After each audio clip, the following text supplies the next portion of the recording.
Good morning from beautiful Brisbane, Australia, and welcome to Healing from Complex PTSD. My name's Linda. I'm a complex trauma trained coach and educator, and it's lovely to have you here as part of our global family. If you're new, please like and subscribe and to know when the new videos are out. And we're back on track this year, guys, to getting out a weekly video, and I'm so pleased. So today we want to talk a bit about the brain's negative bias, and I found this really cute cartoon. Here we go. I hope you can see it. It says brain, the heart saying, brain, look, all these good things are happening. And the brain's going, no, not now. Can't you see I'm busy? Looking at the bad things and the focus. And the reason that happens is survival mode. Okay, now when we look at, here we go. I think I can just, when we look at the brain's negative bias, we can see how, and I thought this would come up as a square, guys, so just give me 2 seconds to see if I can get it. Okay, here we go. So the negative experience goes in, stress and react, brain locks in the memory, and it searches for the next negative experience. And so the cycle goes on. And the positive experience, here we go, I've done it. Technology is amazing. The positive experience goes in the brain and back out, flows straight through the brain. And when we have developmental trauma, when we have complex trauma, this particular cycle is stuck on, okay? And we don't know it, we're not aware of it, we're not aware that we're in survival mode because it's been our normal all our life, okay? And I've just come from a call earlier this morning with a beautiful, beautiful person who said that not only did they go through therapy and counselling and everything, and not once was any of this type of thing spoken about. And that's because this kind of stuff isn't taught, this education isn't taught currently in universities globally. Okay, so it's not just one country, we're talking the whole globe. And they're not trained in development. Psychologists, psychiatrists, and I have them both as clients, are not trained in developmental trauma and its impact on the brain. Now, if we go back to our little cartoon here, our heart does keep all the memories, the good stuff. But because the brain is so powerful and it's busy on its little track of negative experience, here we go. No, wrong one again. Well, you see, I'll get used to this technology eventually. I'm glad you've got peace. It's just some patience as I get used to it again.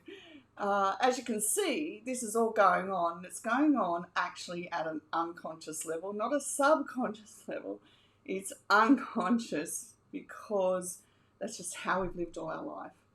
And the duality that exists within us, that here I am, my adult self, and can't work out why I can't function in a way that gets me the life that I want to live. I've been there. I so have been there. I mean, that's when I went to specialists and said, there is something wrong with me. And because my life looked functional, oh, you're better than 98% of our other clients. Well, you'll be fine. No, I wasn't fine, and that's what actually led to me having a complete, mental, physical, emotional shutdown because none of this was addressed at an age when it should have been. So what are we going to do? The first thing that we're going to do is, because we've been talking about dissociation, if you're in a state of dissociation and first of all you're passing out, as in going to sleep all the time, what you can begin to do is go, okay, I'm building awareness that the brain fog's coming, I'm going into that stage where I can't stay awake no matter what. Then what you want to do is grab your phone, okay, grab your phone, flip it up, put on a timer for 1 hour. Now, there were times earlier on when I'd have to put the timer on for 2 hours. And if you have to do 2 hours, you put it on for 2 hours. But the reason why we're putting on the timer is we want to be able to start retraining our brain that we don't need to sleep quite as long all the time. And that's what I did over time. I was able to reduce it from 2 hours to 1 hour, that shutdown period, so to speak. And that will help. Another thing that I started doing right at the beginning of my journey was every time I'd go to bed at night, I would start doing 5-second breaths. So 5 seconds in, 5 seconds out. And at the beginning, I would only do it for 1 minute. So I would count 6 breaths in and out. And I'd actually use my fingers to keep track of how many breaths I was up to. Okay. Now, the reason why I started doing 5 seconds is because I was at a lecture and I heard how optimal breathing for the human body's health is 6 breaths per minute, 5 seconds in and 5 seconds out. And I went, well, I could do with some health. And this was before I even knew about any of this stuff going on. And it actually did begin to improve my health overnight. So one of the first things that I became aware of when I was doing this was that I was waking up 20 minutes after I fell asleep. And initially, every night I'd wake up 20 minutes after I fell asleep, and I didn't know why. But after I started doing the breathing for a time, I would wake up knowing that I felt anxious. And I went, oh, wow, I had no idea. So doing the breathing like this at night when we go to bed, first of all, it's in a safe place. Well, I felt safe in my bed, my bedroom that I created, and the bed that was comfortable. And my bedroom's always been my space because it was where I could get away from everything. So doing the breathing every night, I was in a safe space. I was always able to do it when I got to bed. And I made sure that I was able to be at least free when I went to bed. So sometimes, you've got kids knocking at your door or whatever. It's okay to say, look, when I go to bed, I at least need 5 minutes to myself just to do the breathing. Sometimes I had to get like a book and put it on my chest so that I could feel my chest going up and down. And I would just do different things so that would help me build this internal awareness of my body as well. And with the brain's negative bias and dissociation, so the first thing is we're going to limit our sleep time as much as possible. Now remember, the dissociation is happening because the brain is so powerful. It's not something you can control happening. It's going to happen whether we like it or not. What we can do is flip it around to, okay, this is happening, so I'm going to take charge of beginning to monitor it, and I'm going to take charge of how long I'm out for as much as possible. So like I said, we can do 2-hour time limits at the beginning. If you need more, then you need more. Everyone's in a different state. The 2 hours for me was, in the beginning, was the minimum I could do and get up and still be functional. So what you're looking for is, if I do this timer, and so say you're further along in your recovery and you only do half an hour. If I do this half an hour, when I get up, can I function? That's what you're looking for. So for me, I do an hour, but now I've started waking up half an hour to 45 minutes. But I still give myself that hour just in case. Then, with the brain's negative bias, what I've become aware of is, as we listen to our thoughts, we can begin to say, is that true or not true? Is that for me as an adult or not? And it's only then that we begin to get a hang of what the brain is driving. I've had the ability these past week or so to begin to be able to say, that's a really negative thought, or cynical. My family's riddled with cynicism. So when I have a cynical thought, I begin to say, is it warranted or not? And we want to go through this questioning process because we want to know if I need to continue thinking or behaving in that way, or don't I? We want to ask ourselves the question. And then we enter into, but we've never been taught to ask ourselves questions. We weren't allowed to question anything. So then that can feel a bit funny at first as well. So what I have my clients do is make dot points, on your notes on your phone. So just go into the notes and just make dot points about what's happening.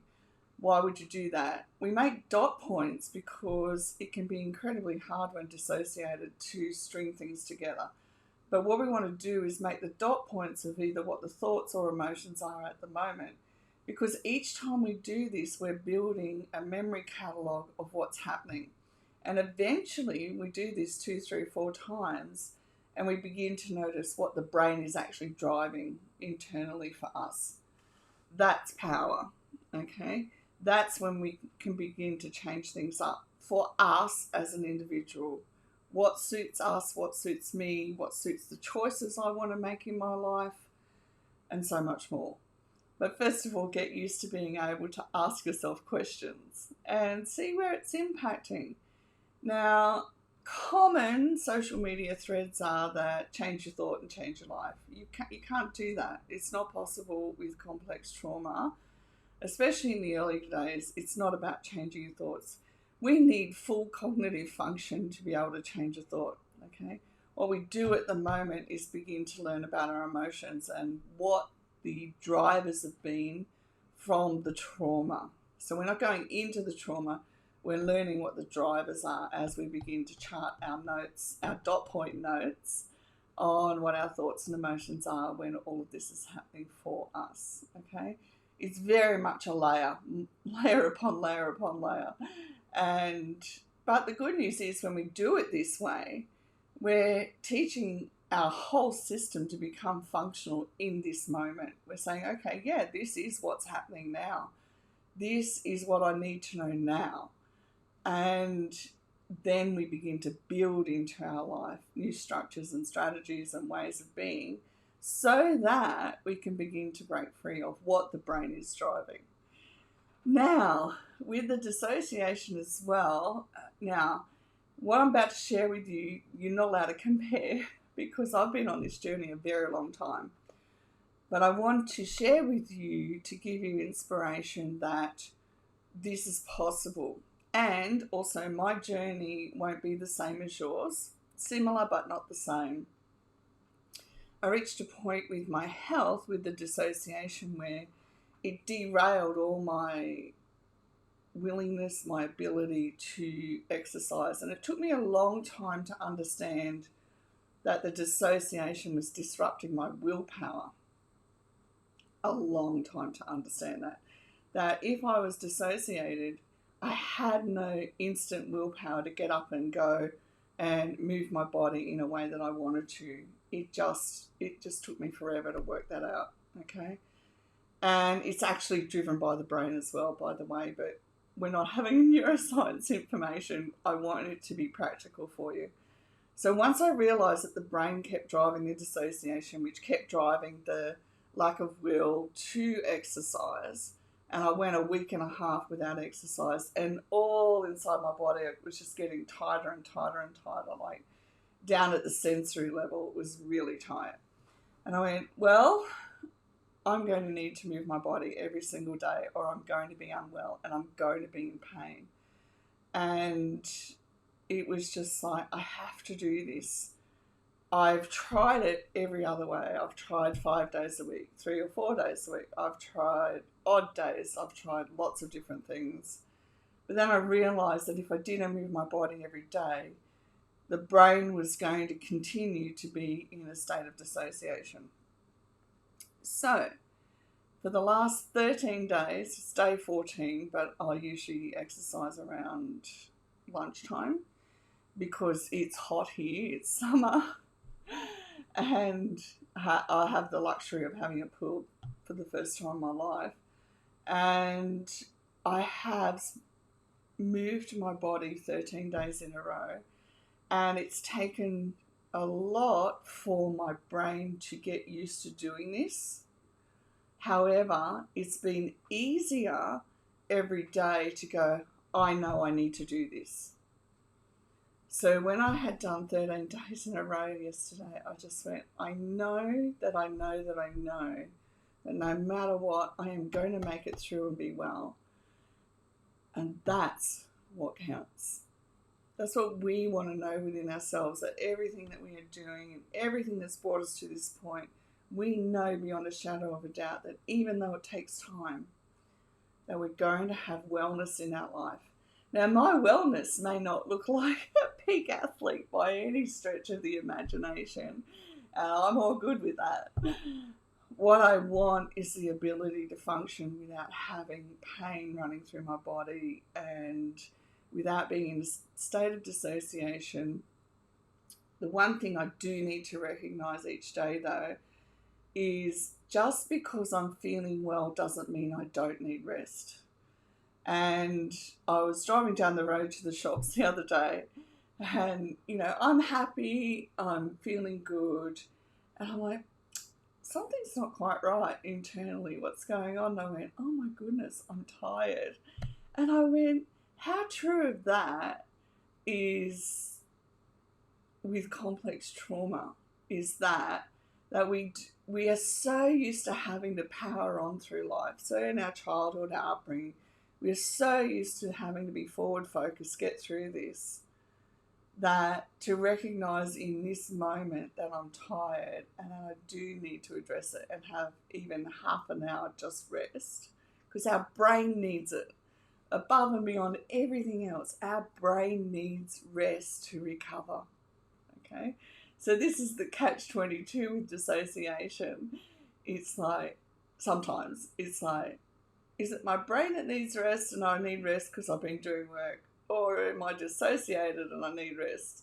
So it's a process we go through, and we work it out as we go along, which one it is, as we build this incredible internal awareness. Okay, so I hope that's helped, and let me know in the comments below and what you are able to work out for you this week, where the brain's negative bias is impacting your ability to move forward. Remember to set your clock to have a rest. Set your clock to have time to allow the dissociation to process in that rest period as well. So no social media, no phones, no nothing. It's, well, look, when you're in that dissociation state, it's just lie down, shut down. There's no choice. And remember to start making dot point notes of where you can begin to notice what's happening internally for you when the state of dissociation is happening. Thank you for being part of our beautiful global family. Remember to like and subscribe, and I'll see you next week. Bye for now.